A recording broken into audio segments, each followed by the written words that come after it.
At my boss's daughter's wedding, she leaned in close and whispered, "Take that cheap suit off. You're embarrassing me." I thought she was joking. Then she looked down at my jacket again, and her expression didn't change. "I'm serious," she said. "Go change. Or leave." My name is Camilla Reeves. I'm 32, and at that moment, standing under crystal chandeliers, surrounded by 300 guests, I realized I wasn't invited there as a guest. I was invited as a reminder of where I came from. The suit wasn't cheap. It was the only one I owned. I had it tailored 2 days ago, paid for it in cash after working extra shifts at the office my boss owned. Her father. I'd worked under him for 4 years, late nights, weekends, covered mistakes that weren't mine, built deals he took credit for. And tonight, I was standing at his daughter's wedding, like I didn't belong in the same room. "I'm not changing," I said quietly. For a second, nothing happened. Then, crack. Her hand hit my face so hard, my earrings snapped loose. The room didn't go silent right away. It happened slowly, like people realizing something had just gone very wrong. I didn't move, I didn't react, but someone else did. A man stepped forward from the crowd, caught her wrist, mid-air, and said 8 words that made my boss drop his glass. "You don't touch her again, not in my presence." His voice wasn't loud, but it carried, the kind of voice people don't ignore, because it doesn't need volume and to command attention. For a second, no one moved. Her wrist was still in his hand, suspended in the air like time had paused around it. She tried to pull back, but he didn't tighten his grip. He didn't need to. The control was already there. "Let go of me," she snapped, louder this time. Not embarrassed, angry. He released her slowly. No rush. No apology, just certainty. That's when I saw my boss, standing near the head table, frozen. His face had gone pale in a way I had never seen before, not even when a $1 million deal almost collapsed last year. "Sir," someone whispered near him, but he didn't respond. He was staring at the man, not with anger, with recognition, and something else, fear. I turned back to the man who had just stepped in for me, mid-40s maybe, clean suit, no tie, the kind of presence that doesn't try to impress, because it already knows it doesn't have to. He looked at me briefly, not with pity, not even with concern, just a small, almost invisible nod, like he had confirmed something to himself. Then he turned toward my boss, and that's when everything shifted, because my boss, my untouchable, always in control boss, took a step back. Like, he already knew what was about to come next.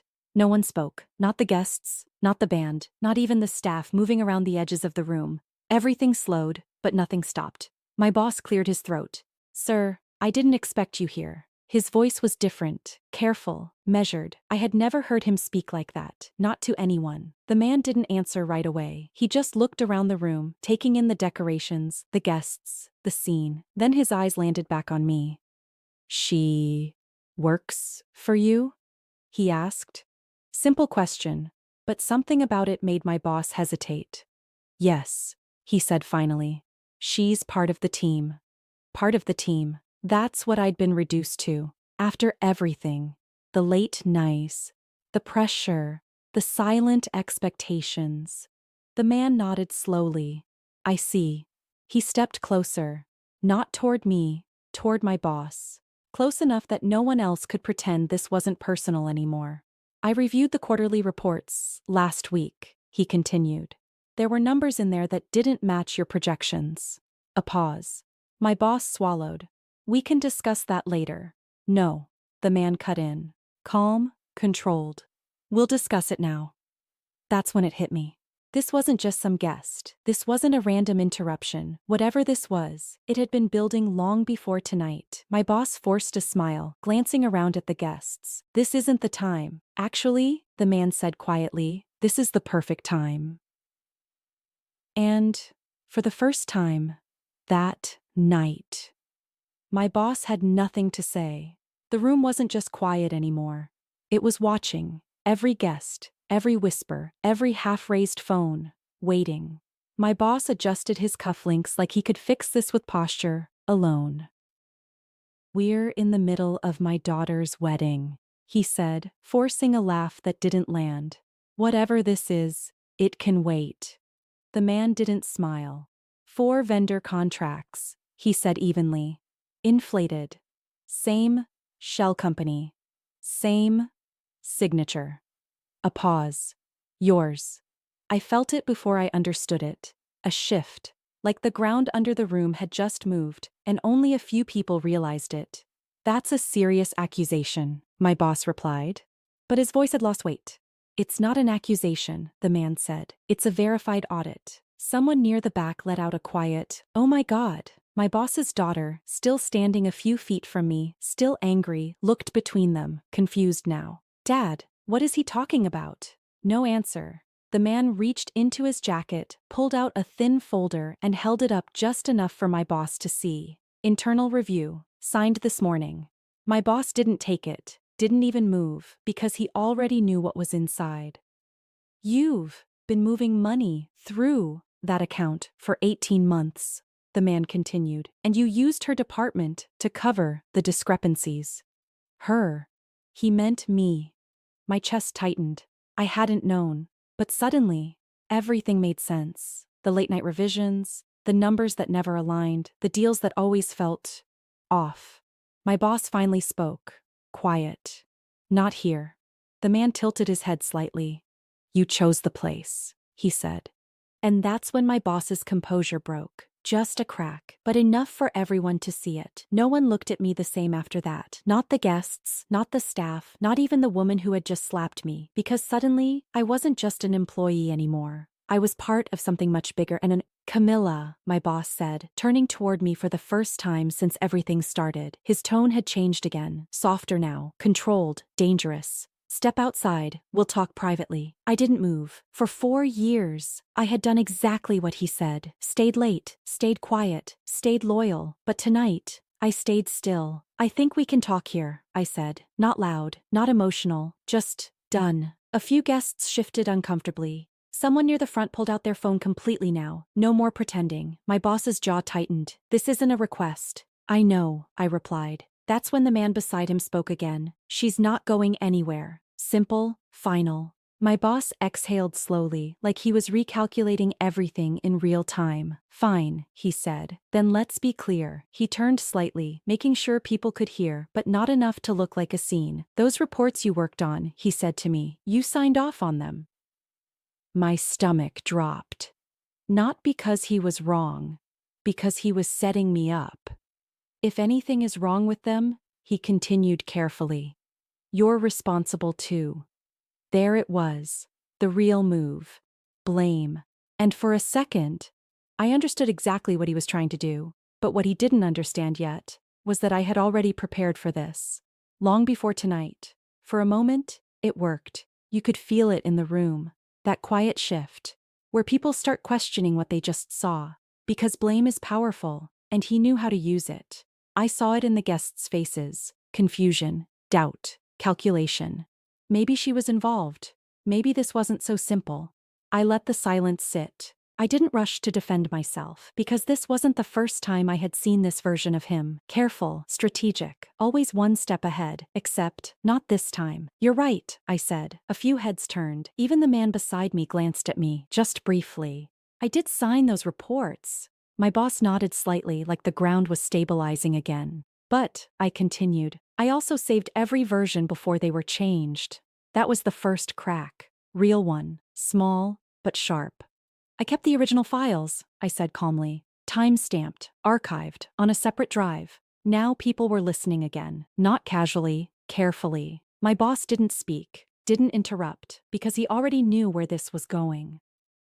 "You had me revise those numbers," I added. "Late nights, last-minute edits. Every time something didn't match, you told me to adjust the presentation." A pause. "You never said adjust the truth, but that's what it was." The man beside him stepped slightly forward, interested now, not surprised, like he'd been waiting for this exact moment. My boss finally spoke, low. "You're making a mistake." I shook my head. "No," I said quietly. "This is me fixing one." The room had completely turned now. No more whispers. No more guessing. People weren't watching a wedding anymore. They were watching a collapse. "I can bring the files," I said. "Right now." My boss's daughter laughed, sharp, defensive. This is insane, she said. You're really going to ruin this night over, what? Office drama? I didn't look at her, because this was never about her. I already sent them, I said. That landed. Hard. My boss's head snapped up. To who? He asked. Not angry. Not yet. Worried. That was new. I met his eyes. The same person who ordered the audit. And for the first time, he didn't try to hide it. The fear. Real, visible fear. The man beside him didn't react dramatically. He just reached into his pocket, pulled out his phone, and checked something quickly. Then he looked up. It's been received, he said. Simple, final. A few guests stepped back, not physically, emotionally, like they didn't want to be part of what was coming next. You think this ends here? My boss said quietly. I didn't answer, because I didn't need to. The damage wasn't coming. It had already started. From somewhere behind us, I heard someone say, "Security's here." And just like that, the wedding stopped being a wedding, it became evidence, and my boss wasn't in control anymore. Security didn't rush. That was the unsettling part. Two men in dark suits stepped in quietly, spoke to the man beside me first. Not my boss. That told everyone, everything. This way, sir, one of them said. Not to me, to my boss. For a second, he didn't move. Then he laughed, not loud, not confident. Just thin. You're really doing this? Here? He asked, looking at the man. The answer came without hesitation. You chose the place. Same words, same tone. My boss looked around the room, at the guests, the phones, his daughter still frozen in place, and then, at me. You planned this, he said. I held his gaze. No, I replied. I prepared for you. That was the difference. His daughter finally spoke, her voice shaking now. Dad, what's happening? He didn't answer her, because he couldn't. Everything he built in front of people was unraveling in front of them, too. The man beside him stepped back slightly, giving security space. This is an internal matter for now, he said. But it won't stay that way. My boss nodded once, like he understood exactly what that meant. Legal, public, permanent. As they escorted him out, no one clapped, no one spoke. They just watched, because deep down, they knew this wasn't sudden. This was delayed. I stood there, alone again, but not small anymore, just steady. Later that night, I picked up my broken earring from the floor. Not to fix it, just to remember, because some moments don't end your life. They show you exactly where it begins.